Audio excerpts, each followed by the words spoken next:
ভাইরে ভাই! এই কেকটা ছিল প্যারাময় একটা কেক। কেকটার ডেকোরেশন খুবই সহজ ছিল। আমি এইটারই সেম অ্যাশ কালার আর সিলভার কালারের কম্বিনেশনে করেছিলাম ৩-৪ টা আ কেক। তো সেটা দেখেই ভাইয়া অর্ডার করেন এইটা। তবে একটু ইউনিক করার জন্য হচ্ছে ভাইয়া ল্যাভেন্ডার কালার আর সাদা কালার এড করেন। তো যেহেতু সাদা কালারের বল সবসময় পাওয়া যায় না এভেইলেবল, তো আমি ভাইয়াকে জানাই যে বল পাওয়া না গেলে তখন কি হোয়াইট চকোলেট বা হচ্ছে কি ইউজ করব বা হোয়াইট চকোলেট দিয়ে বলগুলো রেডি করে দিলে হবে কিনা? তো ভাইয়া তখন জানান যে হ্যাঁ, সমস্যা নাই হবে।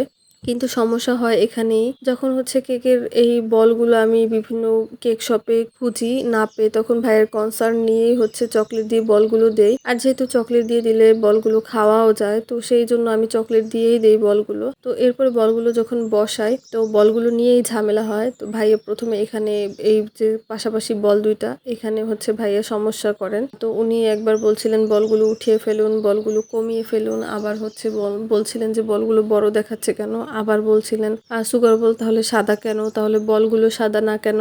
তাহলে আমি যেন সুগার বলই যেন দিয়ে দেই। আবার বলছিলেন যেন বলগুলো উঠিয়েই ফেলি। আবার বলছিলেন সিলভার কালারের বল দিয়ে দেই।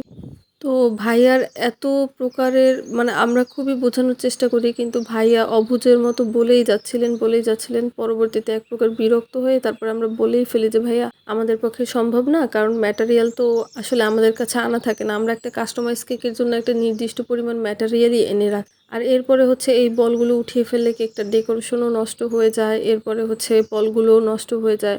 আবার টাইম শর্ট ছিল, কিন্তু আমাদের হাতে তো আরো অনেক অর্ডার থাকে, কাজ থাকে, বা উনি যেভাবে বলেছিলেন আমরা সেইভাবেই কাজটা করেছিলাম। তো এরপরেও হচ্ছে যখন ভাইয়া কোনোভাবেই বোঝে না, তারপরে বারবার বলার পরে তারপরে আমরা বলি যে আপুকে দেখান, আপুর কাছে হয়তো ভালো লাগবে। তো পরবর্তীতে ভাইয়া আপুকে দেখায়, আপুরও ভালো লেগে যায়। আর কেকটার রিভিউ আলহামদুলিল্লাহ খুবই ভালো পায়।